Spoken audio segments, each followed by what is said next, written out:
Fréquence 8 Sport, c'est parti. Vous voulez les résultats? Interview des clubs et sportifs locaux? Posez-vous et profitez de votre émission 100% sport. C'est chaque lundi dès 18h en direct sur Fréquence 8.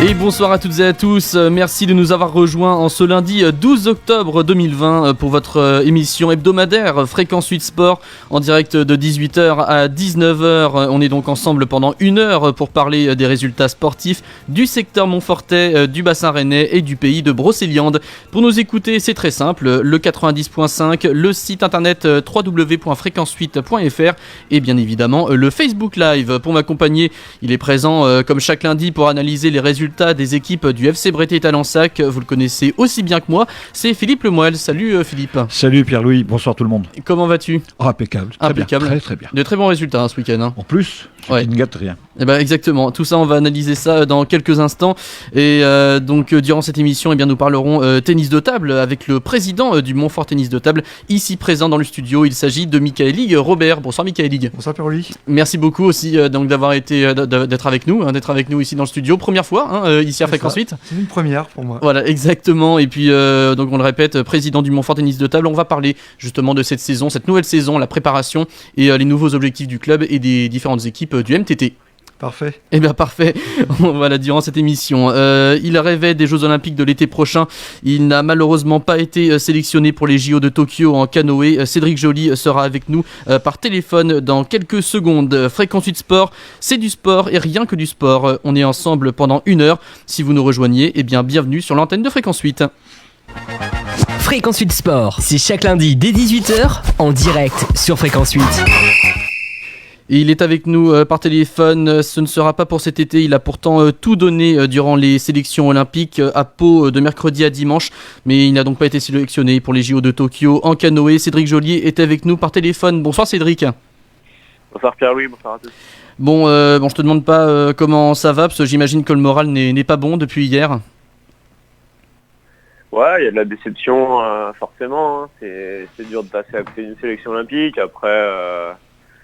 Après voilà, ça fait tellement longtemps qu'on est dans ce processus de sélection qui a été interminable, qui a été repoussé plusieurs fois, que comme je vous le disais avant les sélections, je suis quand même heureux que ça se termine quoi. Enfin. Oui, parce que c'est vrai que ça n'a pas été facile, ça a été déjà du travail déjà pour la préparation avant ces sélections-là, et puis bien sûr il y avait cette envie d'aller loin, et puis malheureusement ça n'a pas pu se faire. Alors ça s'est joué quand même il y a quand même eu des concurrents, hein. Ça s'est joué entre Denis Gargot-Chanu, champion olympique en titre, Martin Thomas, vice-champion d'Europe, et puis toi Cédric, champion du monde 2019. C'est donc Martin Thomas qui ira à Tokyo l'été prochain. Entre trois gros morceaux du canoë français, il y avait de la grosse compétition quand même. Ouais, il y avait de la grosse compétition. Après il y avait aussi beaucoup de jeunes athlètes qui avaient été performants à l'international en moins de 23 ans et en junior qui étaient là.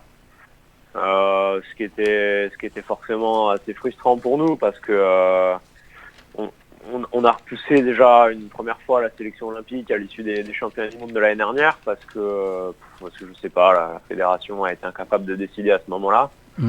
Et donc on devait avoir une sélection sur des championnats d'Europe en mai dernier à Londres, qui ont été annulés avec le virus. Et ça devait se jouer entre nous trois en fait. Donc là, ils ont décidé de réintégrer les jeunes en nous protégeant à moitié avec des bonus qui étaient pas vraiment un cadeau. Oui.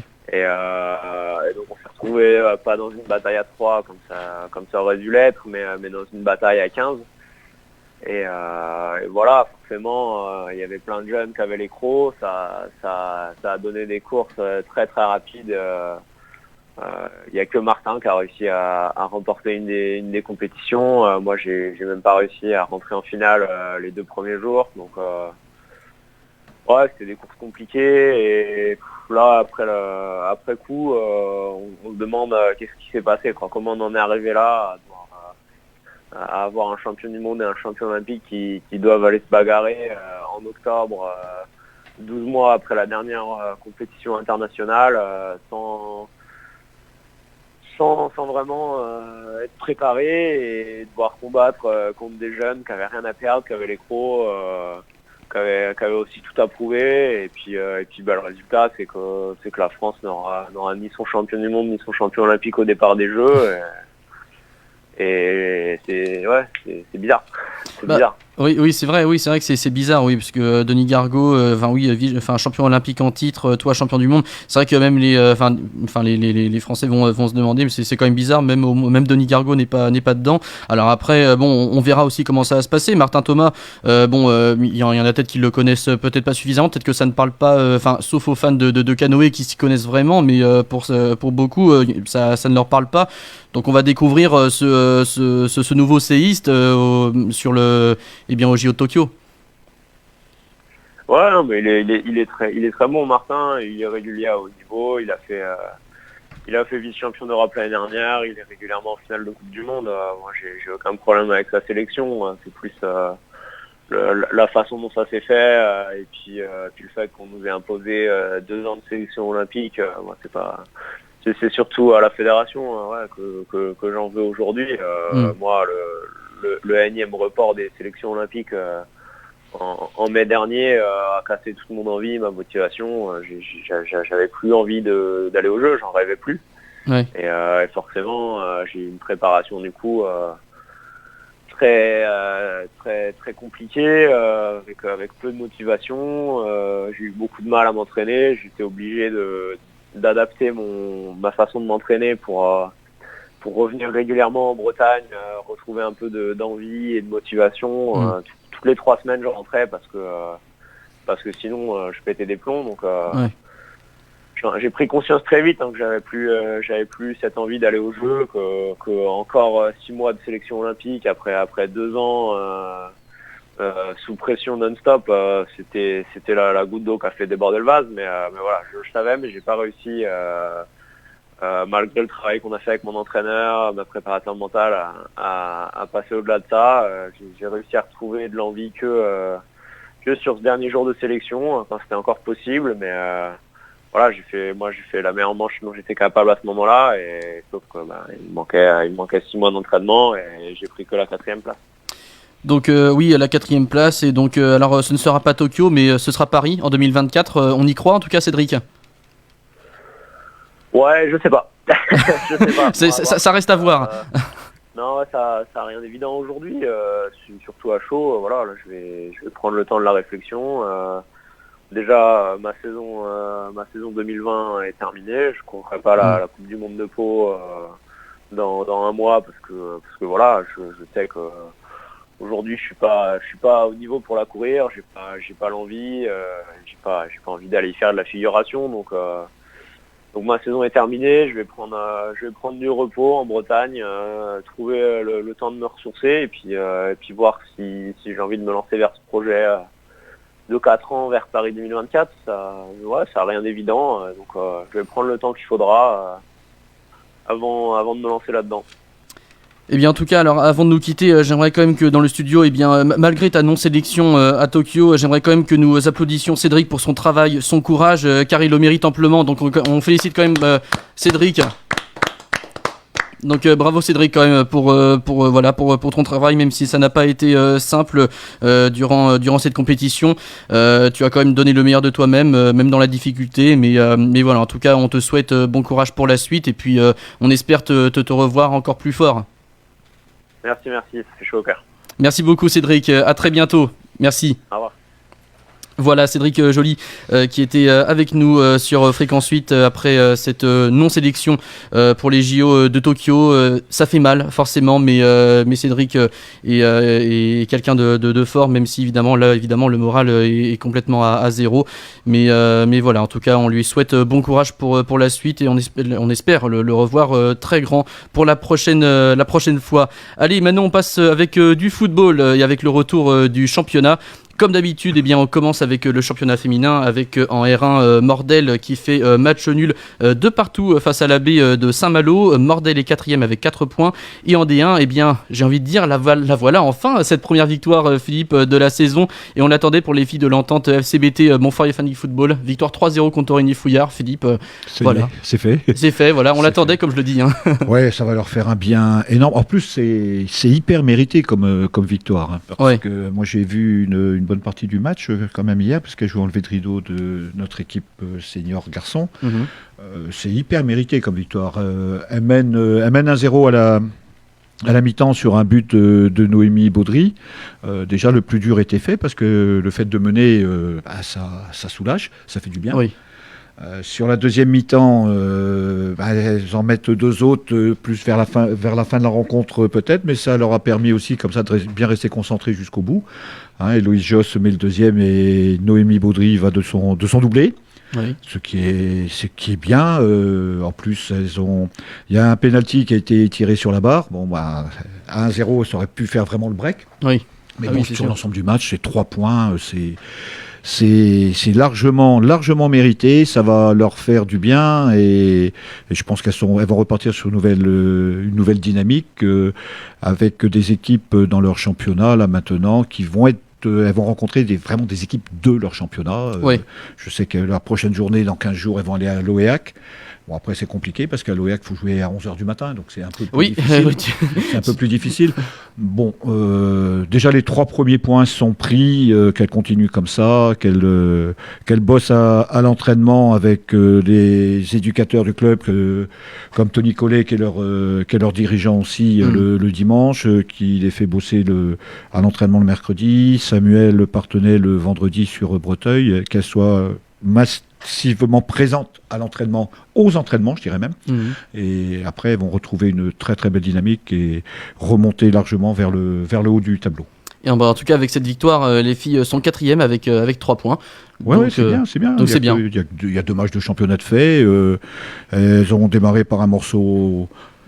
un gros morceau parce qu'il y a à Mordel la réserve de la R1 pour la première journée de championnat, c'est pas un cadeau parce qu'en face il y a automatiquement des filles qui ont envie de prendre leur place au niveau supérieur. Bon, elles avaient été battues tout en réussissant quand même à marquer un but, donc c'est bien. C'est là 3-0, c'est un score net et sans bavure, il y a rien à dire. Voilà, rien à dire exactement, et puis on espère bien sûr. Rien à dire sur le score, parce que sur le match, toutes les félicitations évidemment pour avoir remporté cette rencontre. Voilà, donc alors oui, et tu te disais, alors là, le prochain match, ce sera à 11h, tu dis, ça va se jouer. Oui, a priori, sur le calendrier, pas trop la fête ce samedi soir. C'est prévu que... dans les conditions actuelles, je pense que ça va être un peu compliqué de vouloir faire la fête. Ah oui, c'est même pas conseillé du tout. Surtout en ce moment. Non, c'est sûr. Et puis, on leur demande pas non plus de se coucher à 19h ou 20h, mais voilà, au moins d'être en forme pour le lendemain. Une bonne préparation invisible, comme on dit, et puis c'est bien. Oui, exactement. Allez, le championnat masculin à présent, avec la grosse défaite du Reux contre la B de l'AS Vitré 5-2, et la belle opération pour Breté-Talensac en R1 Poule C qui s'impose face à Langueux sur le score de 2-0 hier, Philippe. Celle-là aussi, elle fait du bien, hein. Oui, puis on a vu un bon match dans l'intensité parce qu'il y a eu énormément de rythme pendant toute la rencontre. Moi, ma surprise, c'est de voir qu'un club comme Langueux, quand on voit le potentiel offensif qu'ils ont, ils n'ont pas toujours trouvé le chemin défilé depuis le début du championnat. Ça me surprend un petit peu. Maintenant, on a fait quand même un bon match. On marque assez rapidement avec Valentin Leray. Il y a peut-être une petite faute de main de Carlino, le gardien de Langueux, mais bon, on mène 1-0. On met le deuxième but un petit peu tard dans la rencontre avec Mathis Priou. 2-0, c'est bien. Ah oui. On a 6 points. Je crois qu'il avait fallu la saison dernière attendre le 15 décembre pour avoir les 6 points. D'accord. Donc on a quand même 2 mois d'avance dans le calendrier. Ah oui. Non, plus sérieusement, on a fait un bon match très sérieux. On a quelques absences que l'on avait qui ont été largement compensées par notre banc de touche qui a été performant quand il est rentré. Tout le monde a énormément mouillé le maillot. Les gars étaient fatigués à la fin du match. Ça s'est vu. Il y a eu quelques crampes. Les crampes, même. oui. Non, mais les mecs ont été vraiment, vraiment sérieux. Ils ont fait un bon match et je pense que la nombreuse galerie, évidemment comme d'habitude présente, a pris du plaisir en regardant ce match.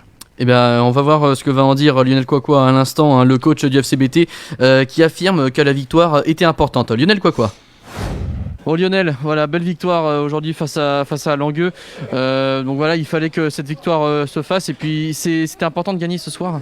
Ouais, c'était important de gagner dans le sens où ça nous permettait de continuer à avancer, malgré le coup d'arrêt, je parle là en championnat contre Lamballe. On avait des bonnes prédispositions quand on a joué en coupe contre la TA, qui était certes au-dessus de nous, mais on avait eu aussi une certaine solidité à un certain moment du match. Donc la solidité en fait a été confirmée sur ce match où on ne prend pas de but, même si effectivement l'équipe adverse s'est créé quelques situations, mais sans être vraiment mis en danger. Je dirais que c'est des demi-occasions qu'elles ont eues. Et nous par contre, oui, offensivement, je pense que les situations qu'on a, on doit peut-être faire davantage mal à l'adversaire. Mais oui, voilà, 3 points qui se rajoutent à ceux déjà acquis contre Paimpol à domicile. Donc l'idée, oui, c'est d'être très très très solide chez nous offensivement et dans les points, notamment au niveau des victoires, et d'essayer d'aller gratter des points à l'extérieur. On l'a loupé, on est passé tout près contre l'emballe, puisqu'on loupe un pénalty à la 92e. Mais voilà, on continue sur notre lancée, en tout cas à domicile, oui, par une victoire. C'est ça. Et puis ça confirme aussi bien sûr la qualification déjà aussi en Coupe de Bretagne face à Bourg-Barré le week-end dernier, donc ça met encore plus en confiance les joueurs. Oui, c'est vrai que bon, la Coupe, moi j'ai toujours dit c'est vraiment la cerise sur le gâteau, mais ça permet de combler le calendrier. C'est-à-dire ne pas être à l'arrêt les week-ends, quoi. Là en l'occurrence, oui, ça permettait de jouer, de mettre en jeu des joueurs qui n'avaient pas spécialement joué énormément la semaine dernière, notamment les Thomas Gauthier, enfin des jeunes. Voilà, pour reposer aussi ceux qui avaient des petites problématiques musculaires ou blessures. Donc oui, après voilà, on a récupéré tout le monde, même s'il y a encore quelques joueurs qui manquent à l'effectif, les Morane Lebrun, voilà, qui étaient titulaires l'année dernière.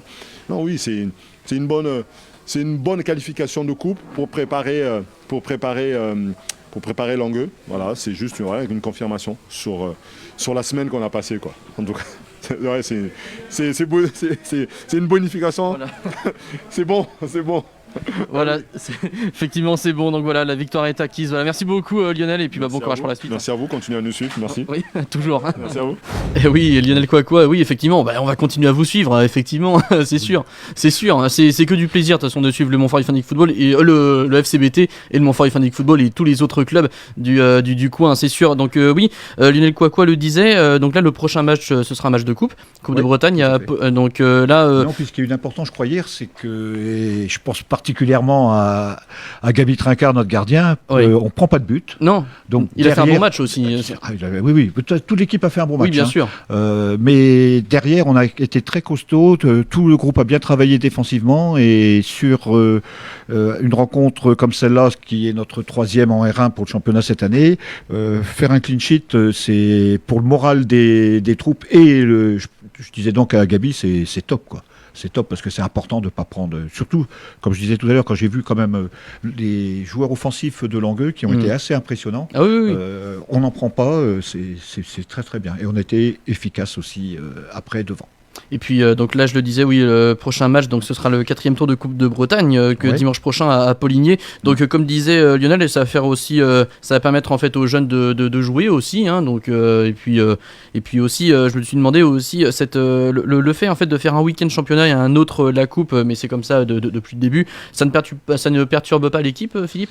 Ouais, ça fait des années que c'est comme ça. Oui, j'imagine. Après peut-être effectivement qu'il vaudrait mieux aligner plusieurs journée de championnat et se consacrer à faire les tours de coupe à partir du moment où les terrains deviennent un peu plus difficiles et on se retrouve avec des matchs qui sont reportés. Quand ça tombe sur les rencontres de championnat, c'est plus gênant. Là, on est quand même sur la période la meilleure pour faire les rencontres de championnat. Il y a juste un impératif au niveau de la coupe, c'est pour la Coupe de France. Bon, maintenant, il y a très très peu de clubs qui sont toujours en course en Coupe de France. Je pense que ces tours de Coupe de Bretagne et autres, on pourrait attendre un tout petit peu et mettre plus de journées de championnat, ce qui permettrait déjà de concerner davantage les joueurs. Nous, ça va. On est en Coupe de Bretagne, on a une équipe B qui est en Coupe du Conseil départemental, c'est sûr, mais quand les clubs sont éliminés de la Coupe et de toutes les coupes et qu'ils ont une journée de championnat tous les 15 jours, pour motiver les garçons, ou les filles d'ailleurs, mais pour motiver les joueurs et joueuses, c'est pas évident non plus, parce qu'ils ont dans ces cas-là un petit peu tendance à délaisser l'entraînement. Nous, pour l'instant, c'est vrai, on n'a pas à se plaindre de ce côté-là. Ah non, vraiment pas du tout, non. Donc au classement, alors en R1 poule C, alors j'avais oublié de dire le classement pour l'Heureux est 7ème avec 3 points, et pour la poule donc pour la poule de Bretet-Talensac, et bien le FCBT est 4ème avec 6 points. Ex-aequo avec Lamballe. Ex-aequo avec Lamballe. Oui, c'est ça, c'est vrai. Merci de me l'avoir dit. Ouais. Allez, dans un instant, on se retrouve pour la deuxième partie de Fréquence 8 Sport et on s'écoute le nouveau Kaigo avec Hot Stuff, c'est en featuring avec Donna Summer. Et oui, on connaît bien ce titre de Donna Summer, Hot Stuff. Là, c'est avec Kaigo. Allez, tout de suite, bien, on se retrouve pour la deuxième partie de Fréquence 8 Sport. À tout de suite sur Fréquence 8. En featuring avec Donna Summer, mais le titre de Donna Summer, Hot Stuff, en remixage, hein, bien évidemment, ça donne de l'ambiance, hein, dans le studio, hein, ça c'est vrai. Donc voilà, vous êtes toujours sur Fréquence 8, 90.5, fréquence8.fr et le Facebook Live pour votre émission du lundi, Fréquence 8 Sport, de 18h à 19h, toujours avec Philippe Lemoyle du FC Breté Talensac, notre invité, président du Montfort Tennis de Table, Michaël Grobert. Ça va toujours ? Ça va très bien. Ouais, très très bien.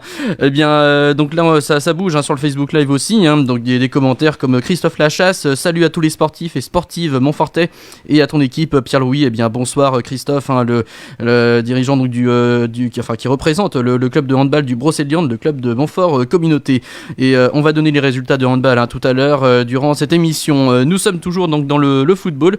Et là, nous étions rendus en R2 Poule D et l'US Saint-Gilles qui perd 2-0 à Bréquigny. Passé s'impose largement sur le score de 4-0 contre Châteauroux. Saint-Grégoire perd Châteauroux, n'importe quoi.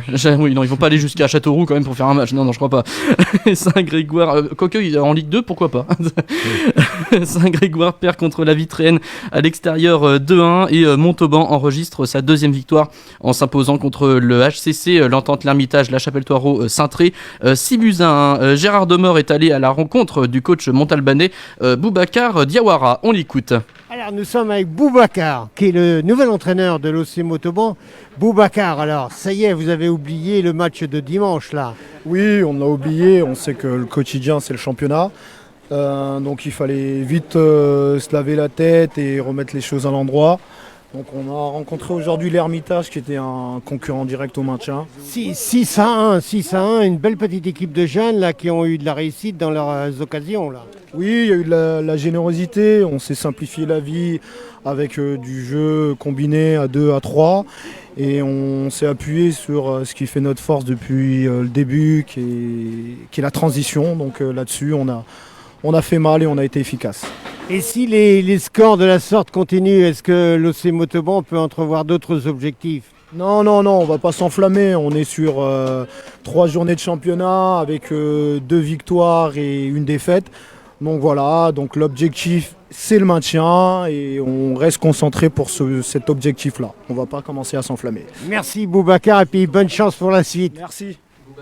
Boubacar Diawara, voilà le micro c'est mieux. Boubacar Diawara, l'entraîneur de Montauban, au micro de Gérard Demort. Et Gérard est allé également interroger Sylvain Magon, dirigeant du club. On l'écoute tout de suite, voilà Sylvain Magon. Alors nous sommes avec Sylvain, alors qu'est-ce qui s'est passé à l'OC Montauban là, pendant la trêve là, et ce début de championnat ? Donc moi j'ai décidé de laisser ma place, de me retirer suite après 11 années passées sur le banc à l'OCM. Voilà, après on a eu la chance de pouvoir travailler et trouver un bon entraîneur en personne de Boubacar Diawara. Donc voilà, après il est un peu novice dans le métier aussi, hein, donc il débute. Donc après il essaye de mettre des choses en place et on commence à sentir que le travail commence à porter ses résultats si je veux.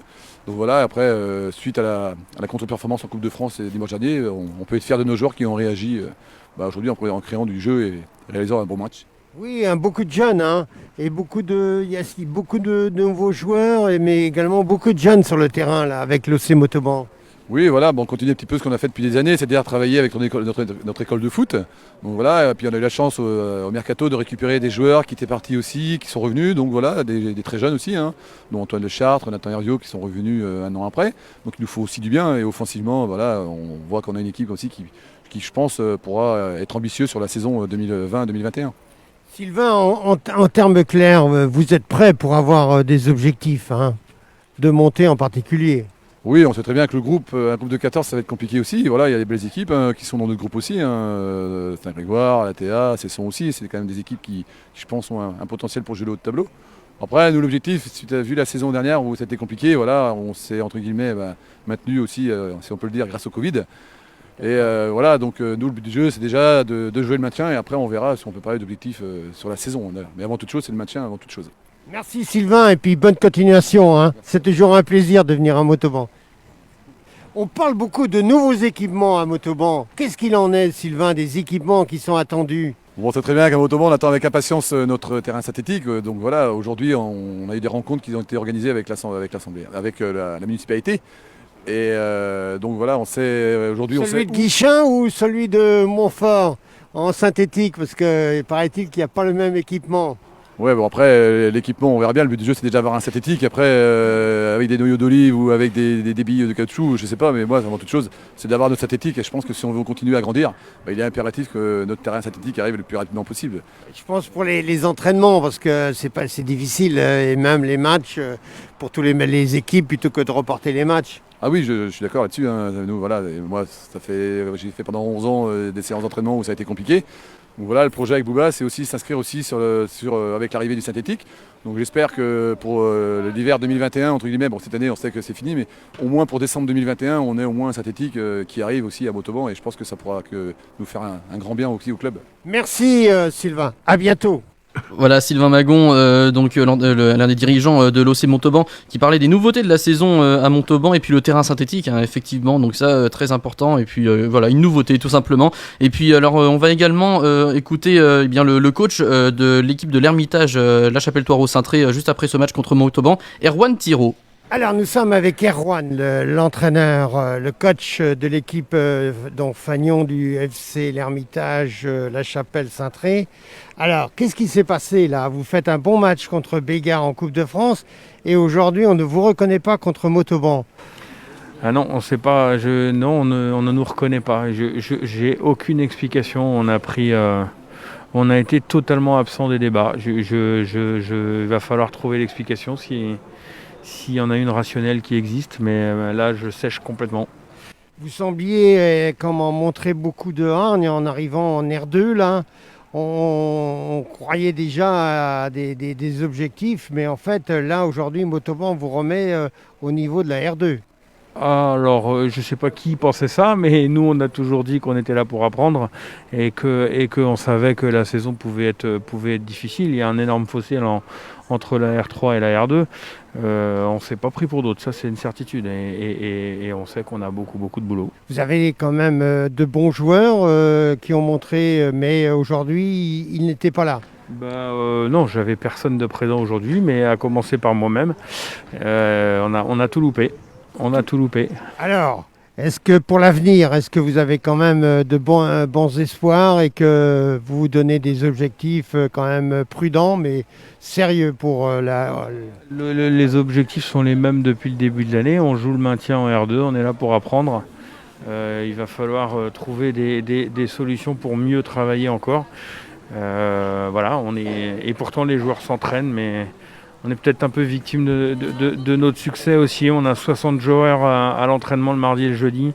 Et les infrastructures sont pas présentes non plus pour répondre à ce nombre très important de joueurs. Donc il va falloir qu'on trouve une solution pour qu'on s'entraîne mieux. Merci Erwan. Allez, bonne chance pour la suite. Voilà, Erwan Thiraud, le coach du HCC au classement, ça donne Montauban 2e avec 6 points, Saint-Grégoire 4e avec 6 points également, Saint-Gilles 7e avec 3 points et donc Passé 11e avec 3 points et le HCC 14e et dernier avec 1 point. La R3 Poule H avec le nul d'Irodoire contre Saint-Aubin-d'Aubigné 2 partout, défaite de BD Plumluck 3-1 contre la baie de Saint-Grégoire, match nul 1 partout entre Jefzé et La Chapelle-Montgermont au classement. Et bien La Chapelle-Montgermont est leader avec 7 points, Jefzé 4e avec 5 points, Saint-Grégoire 6e avec 4 points, Irodoire 10e avec 1 point et BD Plumluck 12e avec 0 points. Ça devient de plus en plus compliqué à BD Plumluck. La R3 Poule J avec le nul de la J Bréal 2 partout contre Ranné-la-Guerche et la baie du Reux qui gagne à Verne-sur-Sèche 3-2. Avec cette victoire, et bien l'Heureux reste seul leader avec 9 points et Bréal 6e avec 4 points. Le district, avec la D1 Poule D et la très belle victoire de la baie du FCBT contre l'Esquadène en déplacement sur le score de 4-1. Quelle performance, Philippe? Oui, c'est un très très bon résultat. En plus, ils nous ont accueillis à Monterfil, oui. Et non pas sur le synthétique de Tréfindel. Je pense qu'ils non. Ils ont dû se dire ça va être mieux pour nous de les jouer sur air plutôt que plutôt que sur Saint-Étienne. Bon, c'est vrai qu'il marque sur penalty, il mène à 0. Bon, après, voilà quoi. On a 2 buts de Yann Deschamps, on a un but de Morane Lebrun, on a un but d'Hugo Delaroche, 4-1 à l'arrivée, à confirmer dimanche prochain en Coupe du Conseil départemental contre une autre D1, et puis continuer à enchaîner. Par contre, ça fait du bien parce qu'il y a eu ce match nul contre Passé sur la 2e journée. Oui. Et Passé qui sera une équipe évidemment du haut de tableau dans ce groupe-là. Donc c'est reparti. Une bonne victoire à l'Esquadène, un tour de coupe intéressant dimanche prochain pour après la réception de Saint-Main-Saint-Onin. Je pense que le groupe de Thierry Pelé commence à bien se lancer dans sa saison. Oui, ça se voit. Ouais. Les autres résultats avec la belle victoire aussi de Mordel 4-0 au Reux contre l'équipe C du Reux. L'Abbé de Passé, on en parlait, qui bat l'équipe B de Saint-Gilles 1-0. Saint-Main-Saint-Onin bat Rennes Mosaïque 3-0. La B de Montauban s'impose à Saint-Jacques 4-1. Au classement, la FCBT ex-aequo avec le même nombre de points que Mordel est passé, 7 points. Et Saint-Gilles est 4e ex-aequo avec Montauban avec 6 points. Saint-Main-Saint-Onin 5e ex-aequo. Ils sont tous à même égalité de points avec l'Heureux 4 points. L'Esquadène est 9e avec 3 points et le HCC 10e avec 1 point. La D2 poule E avec le Montfort Ifindic Football qui remporte le derby contre la C du FCBT sur le score de 1-0. Philippe, oui, tu as eu des échos sur ce match ? Oui, pas tant que ça. Bon, il y a un petit peu de déception maintenant. Oui, j'imagine. Maintenant, on connaît l'objectif du MIF, c'est d'accéder à la division supérieure. On connaît l'objectif de notre équipe C du FCBT, c'est de se maintenir à ce niveau. D'accord. Donc une défaite 1-0 est honorable. Maintenant, voilà, là c'est pareil. On a été joué sur la pelouse à Ifindic. Oui. Florent Colobert nous l'avait annoncé lundi dernier en direct à la radio que ce serait à Ifindic le match. Après, voilà, chaque club joue avec ses atouts, c'est très bien, ils ont gagné, ils sont premiers au classement, le MIF. Nous, on a 3 matchs, une victoire, un nul, une défaite plus qu'honorable sur le score de 1-0. Ce que je constate, c'est que ce groupe-là ne prend pas de but non plus. Parce que notre équipe a pris 2 buts sur la première journée, mais reste sur 2 résultats. Où on a pris un but de la première journée, on en prend un but hier à Montfort. Voilà, on est solide défensivement. Et puis, quand la mayonnaise va prendre dans ce groupe-là, ça va être aussi très très sympa pour le groupe de Jean-Paul Rouillet. Elle prendra. Oui. Autrement, Gaël Muel qui gagne 3-0 contre la B de Saint-Main-Saint-Onin. La C de Saint-Gilles fait match nul contre l'équipe C de Passé, 1 partout. La B de Quédillac perd 2-0 contre la C de Montauban et 1 partout entre Médriac et la B d'Irodoire.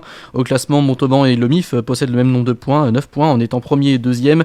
Gaël Muel est 3e avec 7 points. Le FCBT 6e du coup avec ex-aequo avec Saint-Gilles 4 points. Ouais, c'est bien. Donc c'est bien, oui, effectivement, c'est bien. Surtout que ce week-end, on avait beaucoup d'attaquants qui ou blessés ou absents. Oui.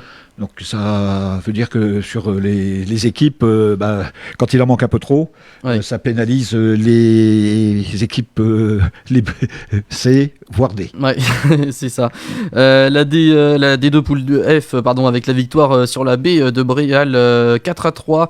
La B de Mordel qui bat la C de Bru 2-1. Vezin perd à Chartres de Bretagne 4-1 et 2-2 entre la C du HCC et la B de Rennes Espérance. La D3 poule F avec la victoire de la C de Mordel 4-2 contre la D du HCC, de Romillet 5-1 à Quédillac, de l'équipe D de Passé contre la B de BD Plumluck 5-2, l'équipe B du MIF également 5-3 à Parthenay de Bretagne, belle victoire, et de la D de Montauban 3-1 contre la C de Jevzé. Et enfin en D4 poule G, l'équipe D du FCBT qui écrase la C de BD Plumluck 6-1, Philippe. Un score de tennis pour le jour d'une finale de Roland-Garros. Oui, voilà. C'est ça, c'est vrai. C'est bien, c'est bien, ils continuent aussi. Je pense qu'ils sont. Ce groupe-là vit bien, même si c'est une équipe D, ce groupe-là vit très bien. Et je pense que Éric Loessard, le coach de l'équipe, a des petites ambitions secrètes. Ah oui, il les gardera. C'est pour ça que c'est secret pour l'instant. C'est pour ça que c'est secret, oui. Ça va être dévoilé assez rapidement. Ah oui, non, et puis alors aussi, juste avant de finir sur le foot, depuis quelques semaines, c'est une info du côté du MIF, depuis quelques semaines en Ille-et-Vilaine, un concours de logo a été mis en place et le Montfort Ifindic Football remporte ce concours de logo au niveau départemental. Le FCBT aussi avait participé aussi à ce concours. Oui, mais alors je vais être honnête avec toi, j'ai pas trop suivi. J'ai pas trop suivi le concours de logo, autant les rencontres de championnat et tout ça, ou de coupe, ok. Le concours de logo, non, ça j'ai pas trop suivi. Non. Mais félicitations au MIF. Félicitations au MIF. Et puis le Montfort Leaf Football représentera l'Ille-et-Vilaine au concours national. Donc voilà. Maintenant on verra bien comment ça va suivre. Bah oui, de toute façon ils sont avec nous dans le groupement Lavonnoise, donc c'est bien. Quelque part on gagne aussi. Exactement, on va tous les soutenir. Voilà pour le football. Et puis on va parler basket maintenant, car ce week-end il y avait le championnat et on commence par la N3 masculine et le Montfort Basket Club qui retrouve la victoire un peu plus d'une semaine après sa défaite contre Rennes PA. Samedi soir au COSEC de Montfort, les Montfortais s'imposent 94-74 contre Caen Nord Basket. On écoute tout de suite la réaction de Gwen Géanin, coach qui remplaçait Goulven Broudik ce soir-là. On l'écoute. Bon Gwen, très belle victoire face à Caen aujourd'hui. Première mi-temps assez serré, mais après la deuxième mi-temps ça s'est déroulé, donc très belle victoire. Oui, il fallait rebondir chez nous après notre défaite à Rennes PA la semaine dernière, et qu'il fallait qu'on se doit de gagner ici. Bon, première mi-temps, on a manqué de rythme, on s'est endormi un petit peu sur leur jeu, on leur a laissé un peu d'espace, et puis on a remis un petit peu les pendules à l'heure à la mi-temps comme on dit. On a mis plus d'intensité dans notre jeu, surtout en défense, pour pouvoir aller jouer vers l'avant et jouer les contre-attaques. On les a sanctionnés et je pense que c'était bien ce soir. Alors petite frayeur, même grosse frayeur, on s'est dit au début avec Ryan Sad qui retombe mal sur le parquet, entorse de la cheville. Comment il se sent pour le moment? Bon, on va voir avec Ryan là, dans les vestiaires et puis dans la semaine comment est sa cheville. À première vue ça a quand même enflé. Comme on dit, ça fait partie de la vie d'un basketteur. J'espère que là il marche. Je pense qu'il ne jouera pas la semaine prochaine à la SPTT Caen. On a su aussi avec le groupe jouer sans Ryan en deuxième mi-temps. Ça prouve un petit peu aussi l'état d'esprit du groupe actuel qui vit bien aussi sur le terrain et en dehors du terrain. Merci beaucoup Gwen et puis bon courage pour la suite. Merci beaucoup. Voilà Gwen Géanin, l'entraîneur du MBC qui remplaçait Goulven Broudik, on le rappelle. Au classement, le MBC est 3ème avec 7 points. Prochain match samedi prochain, toujours contre Caen, mais cette fois-ci la SPTT Caen, en terre normande. En pré-nationale masculine, le CO passé bat Rennes CPB 74-72 et se hisse à la 4ème place avec 3 points. En régionale 2 masculine, la B du MBC bat Plougastel 68-56. Victoire de Montgermont contre Mignac-Morvan 68-59. Et l'US Mordel s'incline contre Lucnef Vannes 53-89. Au classement, Montgermont est 3ème avec 4 points, Montfort 5ème avec 3 points et Mordel 12ème et dernier avec 2 points. Chez les filles, en pré-nationale, les Montfortaises perdent contre l'Étoile Saint-Laurent-Brest 67-72, Mordel perd à Guipava 98-54. Et puis défaite également de Melès face à Rennes CPB 47-91. Et enfin en N3, Passé gagne enfin après sa victoire contre Lorient 71-48. Les Passéennes montent à la 8ème place avec 5 points et cette victoire leur donne une bouffée d'air frais au niveau des points. Elles se déplaceront dimanche prochain à Orvaux. Toujours en basket du côté de Basket Club Breteil, ça jouait ce week-end. Chez les filles, défaite de la A contre la C de l'Avenir de Rennes 45-55. De la B 42-48 contre Torigné-Fouillard et de la C 17-86 contre Vezin-le-Coquet. En revanche, ça sourit chez les garçons avec la victoire de l'équipe A contre Montauban 84-42 et de la B 20-0 contre Saint-Gilles par forfait. C'est déjà la trêve des vacances et le championnat reprendra donc le 7 novembre, mais d'ici là, vous pourrez tout de même encourager l'équipe A masculine le week-end prochain pour leur premier match de coupe à assigner. Dans un instant, on se retrouve pour la 3ème partie de Fréquence Sud Sport. Le temps de s'écouter Shakira avec Whenever, Wherever. Et on se retrouve tout de suite après pour Fréquence 8 Sport. A tout de suite avec Whenever, Wherever. Et en plus c'était la chanson sélectionnée par notre invité Michael Grobert. Tu valides? Ça fait plaisir. Ça fait pas plaisir courant en plus. Ça fait plaisir de ressortir des classiques comme ça. Donc on demande à chaque invité de choisir une sélection d'une musique qu'il ou elle préfère. Et ça permet de connaître un petit peu les goûts musicaux de nos invités tout simplement. Merci beaucoup. Voilà, et bien justement Michael Robert, je me tourne vers toi. Alors Michael, avant d'avoir signé en tant que président du Montfort Tennis de Table, tu étais donc président du club de l'USC Le Verger Tennis de Table, c'est bien ça? C'est bien ça, ouais. Du coup pendant 15 ans déjà. Pendant 15 ans, ah oui. Pendant 15 ans, à 20 ans j'ai commencé, ouais. Ah bah dis donc, ça défile quand même, c'est vrai que ça passe vite du coup. Fallait prendre la relève et puis du coup à 20 ans on s'est lancé et puis... c'est une page qui se tourne maintenant. Et alors pourquoi avoir choisi Montfort, un nouveau challenge peut-être? Alors en fait, on avait vraiment un effectif qui était plutôt en baisse au niveau du club sur le Verger. D'accord. Malgré 2 belles équipes qui évoluaient en R3 et en D1. Oui. Et puis le manque de jeunes, de seniors à renouveler l'effectif fait qu'on a pris une décision de partir sur une fusion de clubs. D'accord. Et donc ce projet était déjà entamé depuis quelques saisons avec Montfort. Et donc naturellement, on s'est retourné vers Montfort pour poursuivre le projet. Et maintenant, nous ne faisons plus qu'un maintenant avec notre. Oui, c'est vrai. Et alors une fois arrivé au MTT, donc tu as pris un petit peu le temps de connaître et analyser les différentes équipes du club. C'est ça, ouais. Depuis, du coup, on travaille sur le club en équipe depuis maintenant le confinement. Donc ça a commencé au mois de mars. Donc on était 4-5 à travailler sur le club, malgré tous les bénévoles qu'il y a sur le club, avec une très très grande équipe. Ouais. Et donc depuis le mois de mars, on travaille très dur pour structurer vraiment tout le club. Ouais, justement, j'allais te poser la question, comment se préparer justement comment s'est fait la préparation avec le contexte actuel, mais oui. Bien sûr, donc beaucoup de visioconférences. Ouais. Donc les différents outils nous permettent de pouvoir vraiment avancer sur le club. Donc il a fallu faire des réunions sur l'aspect financier, sur l'aspect sportif, forcément au niveau des joueurs, structuré par des commissions également le club pour le faire avancer. Et effectivement donner une ligne directive par exemple, pour avoir un gros projet autour d'une salle spécifique qui devrait arriver prochainement, nous l'espérons. Et donc vraiment un entraîneur aussi qui vient d'arriver nouvellement, donc qui était un joueur du club et qui vient du coup apporter toute cette fraîcheur pour remplacer notre ancien entraîneur Xine, qui est toujours au club en tant que joueur. D'accord. Et donc vraiment un nouveau projet basé sur le local, de façon à vraiment sortir plein de petites pépites au niveau du club et de pousser la performance le plus possible le club. Alors on va faire un tour des équipes du club, à commencer bien par l'équipe Fagnon qui évolue en N2 et qui pour le moment a enregistré une victoire contre Fouesnant lors du premier match et une défaite à Amer, c'est dans le Loir-et-Cher il y a une semaine. Alors comment juges-tu ce début de saison ? Donc un début de saison mitigé, parce qu'en fin de compte nous avons vraiment quasiment ça fait que 2 matchs, mais après... mais le plus bel effectif de la poule, vraiment, avec un numéro 150, un numéro 300, un numéro 150, un numéro 500. Donc vraiment on est un des favoris de la poule. On souhaitait vraiment remonter en N1 assez rapidement vu l'effectif. Ouais. Et le premier match a été un peu tronqué du fait que Fouesnant est venu avec une équipe très diminuée. Donc ils ont moins d'effectifs cette saison. Ensuite, un deuxième match à Amer-Hameau avec une équipe légèrement inférieure. On démarre avec 3 contre-performances sur les 3 premières parties. Et donc l'écart n'a pas été rattrapé. On perd derrière les 2 doubles. Et on perd finalement sur le fil 8-4. 8-6 même, pardon. 8-6 et...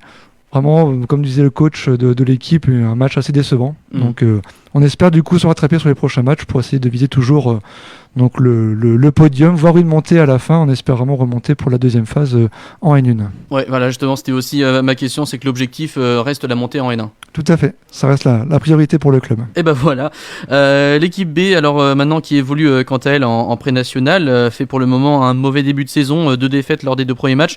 Le niveau il doit être dur quand même. Ouais, le niveau est assez relevé avec vraiment des clubs qui se structurent, comme Cesson, comme Torigny, avec de très beaux effectifs, beaucoup de jeunes qui poussent pour gravir au fur et à mesure toutes les équipes.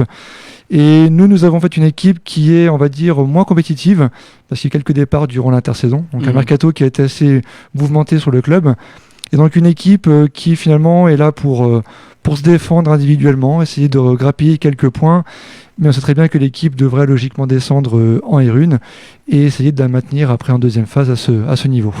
Et puis il y a également l'équipe C en Régional 3 qui démarre très bien avec 2 victoires lors des 2 premiers matchs. Alors vu comment c'est parti, on peut croire à une montée en R2 ? Alors c'est l'objectif du club, vraiment on a on a un effectif vraiment de 8 joueurs très compétiteurs qui s'entraînent beaucoup et donc on espère vraiment avoir à terme un projet avec une R1 et une R2. Donc la R3 devrait monter d'ici 6 mois ou 1 an. La poule est assez relevée, c'est très homogène. En fait, pour l'instant on a vraiment affronté des équipes qui étaient inférieures, l'Avenir de Rennes et puis dans le Finistère. Pour l'instant on souhaite vraiment on va dire prendre les matchs un par un. Les uns après les autres, Voilà, commencer à gravir. On a de très grosses équipes comme Cesson et comme Plérin qui vont être très compliqués à jouer. Plérin aussi, Et donc ce sera plutôt en fin de phase. Donc on verra d'ici là, mais on espère vraiment monter cette équipe en R2 rapidement. Alors pour cette saison, c'est combien de licenciés au sein du Montfort Tennis de Table ? Il y a eu une augmentation ou une baisse ? Donc une stabilité malgré l'effet du Covid, on est entre 110 et 120 licenciés pour l'instant. Donc le Verger a apporté une dizaine de licenciés. Donc ce n'est pas forcément très important pour le club, mais du coup quelques motivés qui vont vraiment apporter une belle équipe pour le club et une stabilité vraiment dans les effectifs et une relance pour les jeunes aussi au niveau du club, de façon à maintenir un effectif stable à 110-120 passionnés et donc du coup très présent à l'entraînement. Donc la salle est assez petite, donc ça pousse pour l'instant. Donc vivement la prochaine salle. C'est toujours à la salle des batailles que ça se joue, oui. Alors les matchs sont toujours aux batailles. Oui, donc c'est ça. Le vendredi soir pour les équipes évoluant en départemental. Oui. Donc de D2 jusqu'à D4. D'accord. L'APR évolue également donc le samedi soir après les nationaux et les règes évoluent le dimanche toujours aux batailles. D'accord. Eh bien voilà, maintenant de quoi vivre une belle saison, si tout va bien, bien sûr. S'il n'y a pas par exemple une rechute de la Covid, mais ça on peut pas savoir. Effectivement, on est aussi tributaire de nombreuses équipes dans la poule, notamment N2 qui sont en Ile-de-France. Ouais. Et donc là, le contexte est assez compliqué en Ile-de-France et de nombreuses rencontres ont été reportées sur la deuxième journée pour la semaine prochaine. Et on ne sait pas où on va pour l'instant. Là, on doit affronter une équipe samedi prochain d'Ile-de-France. Et on ne sait pas encore si on pourra les jouer, parce que du coup c'est très très compliqué les déplacements à l'heure actuelle au niveau des effectifs, sachant que beaucoup d'équipes disposent de joueurs étrangers, évoluant également à l'étranger, donc les déplacements sont assez compliqués pour venir jusqu'en France. Bah oui, donc le contexte fait qu'on n'a aucune certitude sur les prochaines semaines à venir. Eh ben, en tout cas, on vous souhaite une bonne saison au sein du club, bonne saison pour les équipes aussi du Mont Tennis de Table. Évidemment, on espère, on attend en tout cas les résultats et de bons résultats pour chaque équipe. Merci beaucoup. Merci beaucoup, Michael Lick, d'avoir été avec nous, président du Mont Tennis de Table. Et puis, maintenant, bonne saison à vous. Allez, maintenant, on va faire il reste des résultats, les résultats en bref de ce week-end avec du volleyball et des résultats du côté du Brocéliande de volley. La pré-régionale masculine s'incline contre la baie de Saint-Grégoire 3-7-2. La pré-régionale féminine gagne contre la baie de Langon-la-Chapelle 3-7-0. Et enfin, la départementale féminine perd à Guichin 3-7-0. Il y avait du vélo et les coureurs cyclistes Lise Ménage et Enora Mingui étaient sélectionnés avec le comité d'Ille-et-Vilaine pour participer au KM Paris Tour. Encore de belles performances puisque Lise termine à la deuxième marche du podium et Enora finit 12e. Et ce n'est pas fini, car la veille, Lise Ménage devenait championne de Bretagne de la vitesse et vice-championne du 500 mètres samedi à Vannes. On a envie de dire encore un maillot à Hermine pour Lise, donc bravo à elle, Enora et toute l'équipe du WC Plélanais. Du côté du DC Kédillac ce samedi, les cadets Raphaël Picot et Paolo Oléron étaient présents sur l'anneau de Plélin-Trigavou. L'épreuve se déroulait en formule course au point, où c'est celui qui marque le plus de points qui est déclaré vainqueur. Et bien à ce jeu, Raphaël Picot finit 7e et Paolo 15e. Et hier de son côté, Antoine Hu termine 2e de l'épreuve. Bravo également à eux pour leur performance. Il y avait du tennis avec le TC Brocéliande et c'était le début du championnat senior dames. L'équipe B gagne 4-1 contre l'équipe E de Saint-Grégoire en D2. L'équipe C perd 4-0 contre l'équipe E de Romillet en D4 et l'équipe 2 plus 35 messieurs gagne 3-1 en match reporté contre Bru. La suite le week-end prochain pour les seniors plus. Et puis un mot également de handball en honneur régional, le club du Brocéliande gagne sur le score de 33-28 face à Cadet de Bretagne.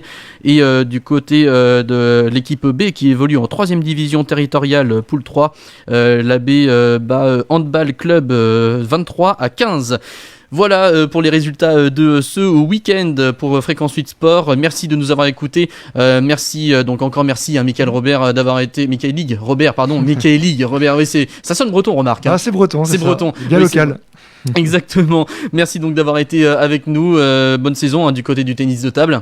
Merci à vous. Merci, on remercie également Cédric Joly d'avoir été avec nous par téléphone, qui malheureusement, on le rappelle, n'a pas été sélectionné pour les Jeux Olympiques de Tokyo. Merci Philippe Lemoyle aussi d'avoir été avec nous. Merci à toi. Voilà, à lundi prochain. Ah oui. À lundi prochain, toujours. Exactement. Et puis on remercie bien sûr Florian à la technique pour son travail remarquable. Donc merci à vous de nous avoir écoutés, auditrices et auditeurs de Fréquence 8.